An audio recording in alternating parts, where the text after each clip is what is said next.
we are going to talk about partnerships for the goals. That is the last SDG. And let me give a very warm welcome to Radia Fona, that is a futurist, a strategist, and also is going. She has this theory about ex-human, and today she's going to deep a little bit in that theory. So, good morning, Radia. How are you? How are you feeling in our last day? Good morning, Myra. And of course, good afternoon, New York. Good afternoon, East Coast. And good morning, West Coast. Hello, world. Our last day of our 17 at 17 count up. Today we are at our 17th goal. I can't believe it. It felt like it took forever, but it felt like it went in a blip. And I think that's life these days. So our 17th goal is partnerships for the goals. And I'm excited, actually. I'm excited for today's show. I think it'll be a really good one because it'll kind of sew together all these things that we've been talking about for days, Myra. So I'm looking forward to it. Why don't I kick things off here and start with today's show. Thrilled to be doing that right here from right here in New York City, Jersey City, the whole entire world of the East Coast. And starting out with ex-human, ex-machine. You see a poster behind me. It says ex-machine. You've seen ex-human if you've been part of this show. What does that even mean? We've talked about it. We've done a little contextualizing.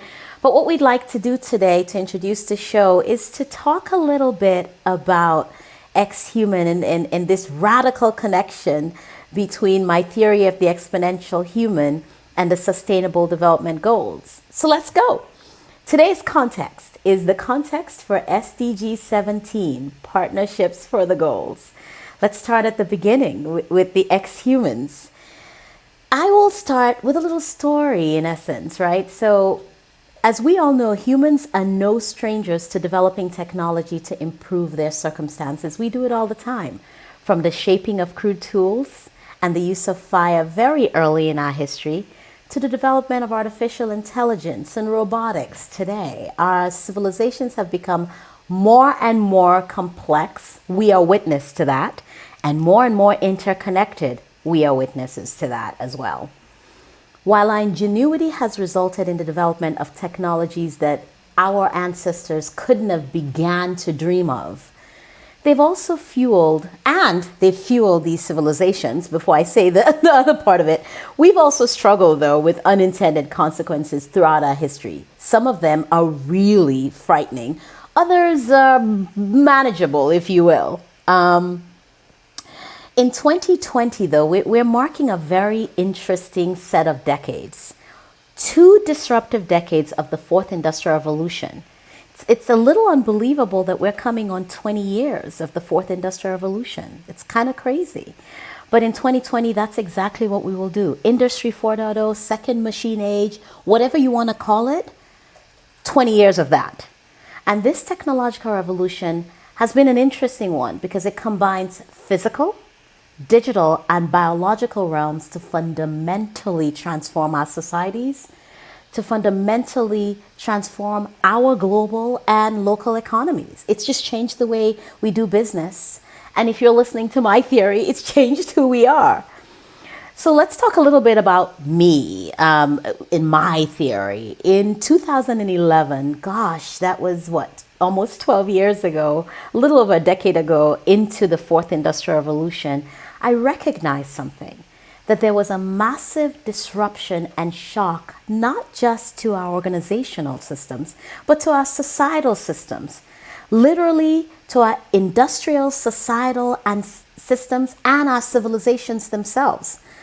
A disruptive shock which, in essence, is changing the very foundations on which we built our human civilizations.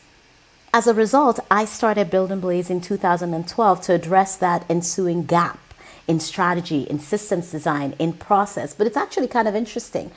What I thought it was, as I said before on this show, isn't what it was. What I thought it was that technology was almost kind of this runaway disruptive train that was getting rid of or standing in the way of the best way to do things. The way in which we have done things since the early 20th century, since the 19th century. Our businesses have been built on cumulative processes, cumulative techniques, ideas. And we were so used to running our organizations, running our processes, our industries as such, that the fourth industrial revolution felt like an attack on the systems that we held dear. But as I spent more and more time in that space, I realized that's not what it was at all. And I've said that on this show before. What it was actually was an evolution. We were changing. And the topic of how various industrial revolutions have transformed the way we live, the way we work, the way we play, as a matter of fact, who we are, has been a matter of significant interest at Build and Blaze literally since its inception, since I created this firm. Conceived of in the throngs of the technological revolution that is not only in the physical, as I'd said before, and that had been the case for most of human existence, right? Our industrial revolutions were really physical revolutions for the most part. But now we were in this digital and biological realm, which was driving this revolution into places in our lives that revolutions didn't touch before. We have observed this significant changes, therefore, to our traditional systems, both at the macro and at the micro levels. And that, in short, I certainly hope that was in short, has been the genesis of Build and Blaze. #BNBX for us is a global initiative to further understand the breathless rate of evolution, and in so doing, helping us make informed decisions for the humans that are here today and the humans of our planets, taking care of things that we love, things that love us, the very reason we exist. We were also excited to kick off BNBX at a fantastic time, a very interesting Apollo 11. And most of us know that Apollo 11 was a space flight this happened on July 20th, 1969. Planetary species, we hadn't gone that far, but it now landed on the moon. People like us with two legs, 2 feet, 2 hands, walking around on this strange round ball that is definitely considered to have begun with Sputnik 1, encompassing activities related to what was in essence a space race. Everybody was trying to get to that point when they took humanity to the moon. There was space as a result, and a bunch of cultures, including things like Star Trek, which a wonderful American show, Star Trek, and every generation from this. In essence, though, changed us, is my argument, as humans, right? It completely changed us. It went well beyond a singular, and I think a lot of people at the time thought, in essence, that this was different. This would be different. In my mind, it was and most people's mind, the global culmination of centuries of achievement in arithmetic, in science, in technology that included all of humanity. Not the Western Hemisphere, not Europe, not Africa, not Asia, everybody. Starting from the first humans on the continent of Africa, starting from great empires like Egypt, going to empires around India, in Asia, of course, in Saudi Arabia, the arithmetic system, the development of the number 0, all of these pieces eventually culminated to make the lunar landing possible. And for me, that is what is so exciting about humanity, what we can do. It was in that moment that we redefined the possible for us. We redefined what we humans were capable of, because now we knew we were capable of leaving this planet. What we didn't know is, what the heck did that mean anyway?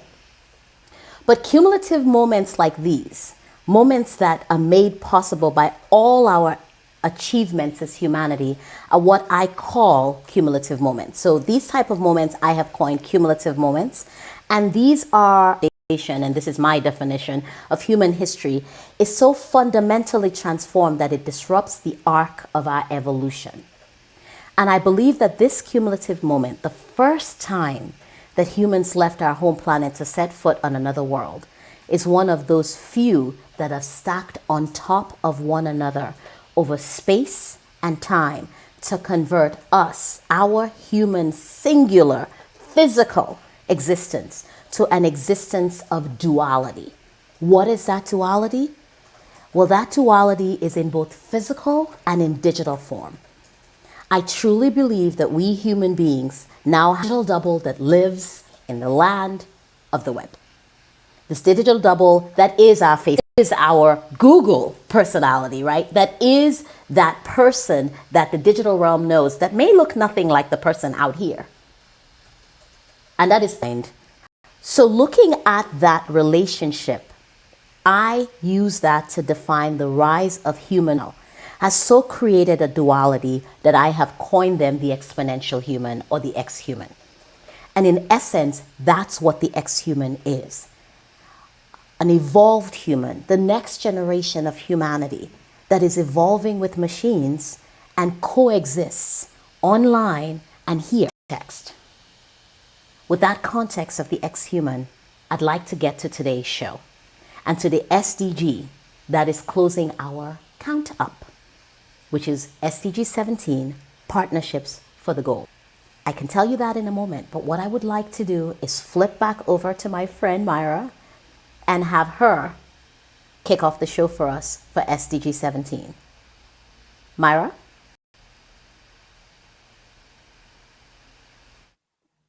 Thank you, Radia. Thanks for this wonderful introduction, and you gave us a human. Really enlightening. I mean, I've been listening to you on digital double you're talking about, and machines and everything are like co-evolving together, partnership for goals. And I'm thinking, like, we take these X machines, even if and I was like thinking about if you remember, Radia, the guests we have at the shows, they use technology in different ways. They use it sometimes for like, if they help producers or growers, they show what they're doing with them through social media. And for the SDG consumption, responsible consumption and production, they are using data. So they give them to the growers this way the land, and they use the data for growing their food. I'm thinking about these guys from yesterday when we talk about peace and justice, how they use technologies by give them the abilities or the skills to these young people to take these skills, then get a job in Alibaba, Amazon, Google, whatever. And by that, they get a job. And I'm thinking about climate action and how the agents, these entrepreneurs are taking, again, a reduced climate action. So basically, your theory is perfect right here, and not right here in this program, but right here in this era, because we do need X machines and we do need X human to make this together, to partnership for the goals. With no way we leave aside the technologies of the X machines and we work together through these goals. We should, I say we must take these X machines together to get these goals by the 2030. I don't think we get there by 2030, but at least I think by 2030 we get at least some. So I'm thinking out loud, and I would like to ask you, Radia, how do you think, or what do you think?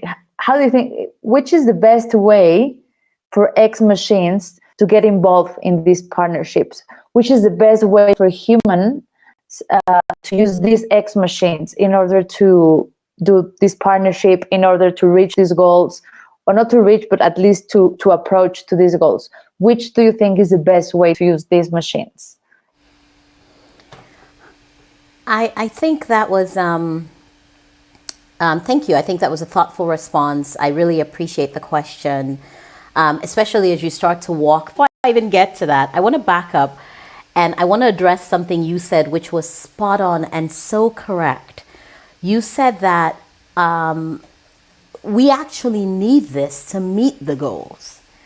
And it's very funny. Before I even came up with, developed the ex-human theory in 2016 at the United Nations. And we were talking about further to the goals, which at that time were less than 1 year old, was that these goals could only have been created in an era of ex-humans and ex-machines. And at that time, I hadn't created that language yet. So what we were saying was it was the fourth industrial revolution, that actually we needed the very reality of the fourth industrial revolution with AI and blockchain and robotics and CRISPR and all these really disruptive and out of the realm of possibility technologies to begin to dare to hope, stealing from Obama, to begin to dare, President Barack Obama, to begin to dare to hope that it was even possible that we, the humans, that were so above us, it was this to that possibility. And the question, which I think is a fantastic one, is how do we leverage the fourth industrial revolution?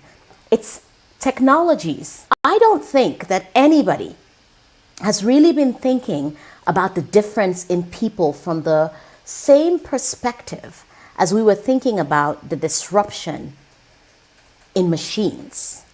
Yes, we know that treated exactly the same way. Nobody's thinking, oh my goodness. But it was why I thought, I was pretty stunned myself. Whoa, this is not your grandma's people. This is, and when you ask that question, I think it's a great question. It's not one that I have the answer for, but I am hoping that with the launching of Build and Blaze TV, we together, we the ex-human, using Build and Blaze TV as a platform, if you like, using any platform you would like, can actually get to that answer together. Because search, I started out with ancient times and how humans have been evolving with robots, for example, since ancient Egypt. Or how humans have been evolving with computers since the development of the abacus in ancient times. However, years, according to my theory anyway, that we have been evolving with machines so smart, I have coined them X-machines. Machines so autonomous, I have coined them X-machines. You know, for example, my camera here, it thinks makes sense for this show. I don't really decide. I'm clueless about being a camera. So I thought, hey, you got this. But no, really, if you start to look at what does that even mean? How do we utilize that? I don't really know. I know for certain that I want to find out, and I know for certain that I want to find out with you. So that was why I developed this platform. And before we go much further, let me delve a little into SDG 17. Well, the goal of SDG 17 is to make all the goals a reality. And the idea is that it will require the participation of everyone, including governments, the private sector, civil society organizations, and people like us. If we come together, we don't have to face these big challenges. What are the SDG target? What are the targets for SDG 17? Well, the first is around these big issues with the immediate versus dealing with the big global issues that in essence we don't have to deal with yet. Openness to international support, supporting one another as we go out. Sitting in Brazil, that's a great example. Brazil therefore has a quarter of the lungs of the earth. How do we support, partner with them further? Because it is the earth's resources, but in essence sitting in Brazil. So first and foremost, Brazil's resources. How do we take away whatever obstructions that means? Take away some of our greed, some of our territorialism, and understand that for the good of humanity, humans have to be human first. No American, white or black, whatever crazy labels you want to throw on us. The first thing we have to be is humans, because we'd much rather us continuing to live on this planet than not. I think most of us would agree. And you asked the question earlier, Myra, about X-machines. So let's talk a little about tech. Tech have a place in SDG 17. Increase cooperation and access to science, to technology, to innovation, to promote the development and sharing of environmentally sound technologies. Because old tech, in a lot of our civilizations. No exception, coal. Coal is actually what gives most of us electricity on the planet. How do we start to roll those back versus what we're doing in the States where we're rolling them forward? How do we start to roll those back and maybe clean technology, clean environment, and be promoted across our systems because we are open to sharing science, we're open to sharing innovation, we're open to sharing technology, but without losing the value to oneself, the person who created it, without losing the value to one's country, the country from which it was created. We still do at some point have to become humans that are one humanity. That's a challenge. But I think from a technology perspective, from an ex-machine perspective, how do we start to think about how we share that? Then capacity building. We have to build capacity to support the implementation of these SDGs. We don't just say we're interested. Governments have to get involved and build that capacity. Privates to get involved. Then trade. How do we promote equity? Ultimately, trade is very unequal. You know, my country of lineage is one that is the richest diamond district on the planet. It's also the poorest country on the planet. How's that possible? It's possible because how do we start to get rid of that? These are actually very difficult to meet by 2030. But can we start to work on it? The answer, I think, is yes. Partnerships, multi-stakeholder partnerships. Partnership with people like you, the data, building on initiatives that are out there today, building on initiatives that have grown and continue to build on those initiatives. How do we continue? I'm going to stop there for a second. The other part of this is I wanted to spend a few minutes on all the goals so that we can kind of understand what we're partnering around. But Myra,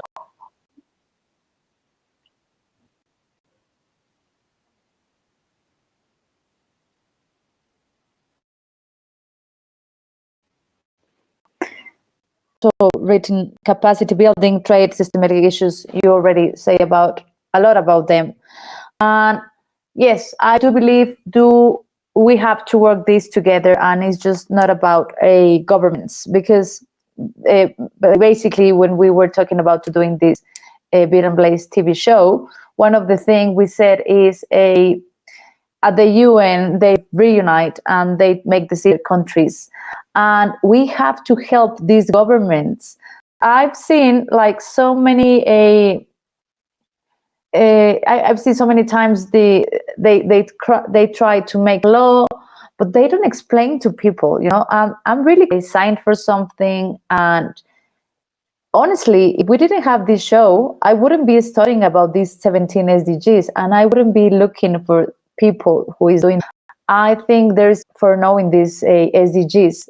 Until we did the show, I did a really deep understanding of what these 193 countries. So the first thing I want to share with all, and I really like to invite our audience to go again to the internet, use this technology we have available now. As you said, we have only to check all these SDGs, and then go on partnership for one. As I've been saying, if you are like a geek girl like me, going onto data monitoring, a digitalization, but also go to the local government and ask them, you know, like, maybe I'm doing this methodology, certificate. I'm doing a certification with the students, with you, trying to help you. And I like to really understand what as you as a government are trying to do. And I also explain to you why I feel like here's the government, here's us, and in the government, not all of them, to reduce this gap. Basically, and we are not actually working together. So I think there's a huge problem with that. We talk about so many times about information. I think they have information right here, and we have information right here, but we're not getting this knowledge together. and I want to jump in on that.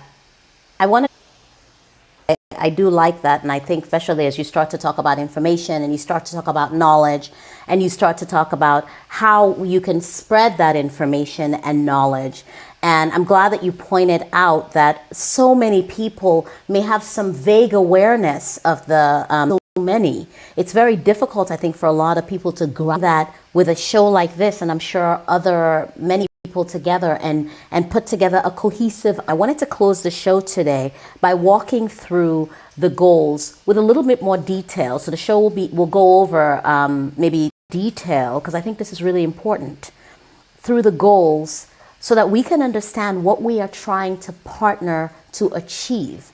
So let me start out with goal number one. Goal number one is, let me contextualize it. Millions of people around the world lack basic necessities for a decent life. And I know that we all have different definitions of a decent life, but we have seen the kind of life that I'm talking about. This goal is to ensure that and frankly, to things like healthcare, education, society. That's important because this is leaving people out longer, addressing poor agricultural practices, food waste, and environmental degradation so no one goes hungry. We all know that, and yet people go hungry. This goal seeks to bridge that gap. Goal 3, good health and well-being. Everyone, including women and children, must have access to good health care so no one dies from diseases that we can cure. It's actually kind of sad to say including women and children, but I think we all have to say including women and children, because women and children are so at the bottom of too many societal rankings that they die of diseases that just the men in their societies don't have to die of. 4, quality education, to lift people out of poverty, increase understanding of the world around us, like what Myra was talking about, everyone. 5, gender equality in girls. We still suffer discrimination and violence.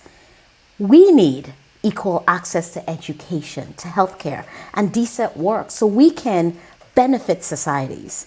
People look at this as some kind of moral tragedy. It's a global tragedy. In essence, it's a crisis that half the human population has descended into nothingness. There's a lack of import. I think ancient ideas, throw them away with the uninvolved human. You are supposed to be evolved now. 6, clean water and sanitation. Billions of people around the world without access to clean water and toilets, which has a huge cost.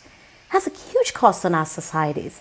But it includes people, especially children, dying from waterborne diseases that shouldn't even exist. 7, affordable and clean energy. This is one of a few that attach very closely to Goal 13, climate action. It underscores the need for clean and renewable energy to combat climate change. 8, decent work and economic growth. Jobs that provide decent pay, stimulant, here we go again, alike, while protecting the environment. 9, industry, innovation, and infrastructure. For society to grow, it should encourage innovation and industry. That, in essence, goes without saying. That's what brings opportunities, but those opportunities mustn't come at the cost as they have as we've been growing as societies. We still have to think about protecting the environment. And these, such as reliable transportation, which we talked about earlier in this show. For real improvement in society, everyone needs access to opportunities without the obstacles of the big elephant in the room: discrimination on the basis of gender, on background, that are very unique to one society, where people are suffering from discriminations we haven't even heard of. Let's get rid of all of those. SDG 11, sustainable cities and community, basic services. For those individuals who were saying earlier, affordable, accessible, and sustainable transportation. Again, transportation. SDG 12, sustainable consumption and production, efficient and sustainable management of the natural resources that in essence are all of our cultural heritage. They belong to all of us, in all of our societies, and in essence, beyond. an adaptive capacity to climate-related hazards, and 90 degrees in New York City. Today, 60 degrees. Second of all, it's October. Why is it 60 degrees? None of this is appropriate, but that is what we are seeing with weather. Now, weather is different from climate, but weather obviously is going. So what do we want to do? Myra was saying that earlier. SDG 14, life below water, protecting the oceans, to provide food, medicines, biofuels. Oceans is another one of those SDGs that addresses SDG 13, climate change. SDG 15, life on land, reducing ecosystems, our global home, including deforestation, land degradation, and loss of animal and plant species. SDG 16, peace, justice, and strong institutions. We did that SDG yesterday. Living in a peaceful society with access to justice and without fear. And all of that rolls into SDG 17.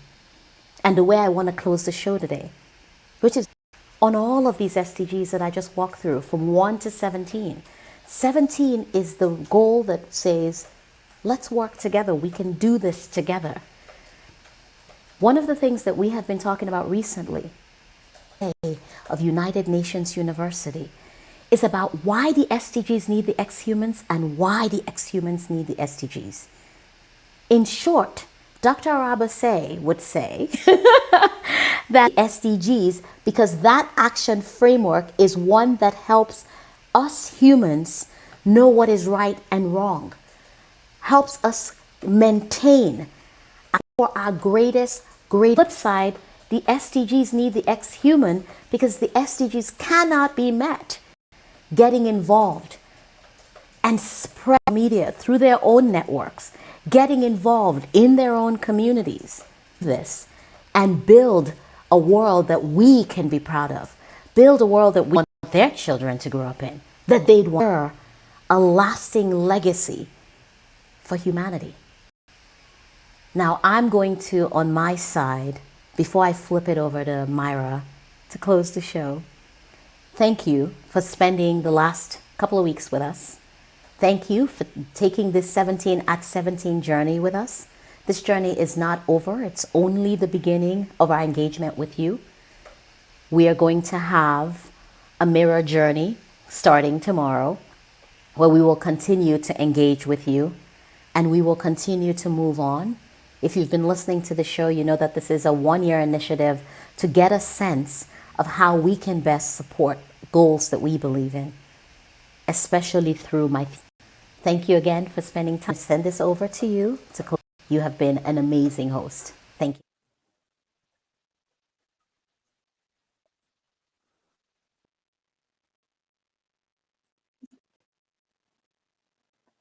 Thank you very much, Radia. You mentioned SDGs information, so we can adopt. This is not over. I really invite you to follow, to keep connected with us. It's really simple. You just have to follow us on Facebook, Twitter, and Instagram. If you have questions, if you have a regular citizen and wonder how can you help, you have a lot of time free and don't know if you have an idea, there is always something you can do. You can start in just do whatever you need by having all your your computer equipment also off if you don't need it, by have your TV off, by using bicycles, by walking, by taking care of the nature, by taking care of the species. There's like so many things you can do from connected, and we're gonna keep posting. We want to thank Radia, Suli, and all the team here at Casa. So the next months we're gonna be tuned with you. So this is it. Use the hashtag BNBNX at Build for today. This is not over, and we'll see you very, very, very soon.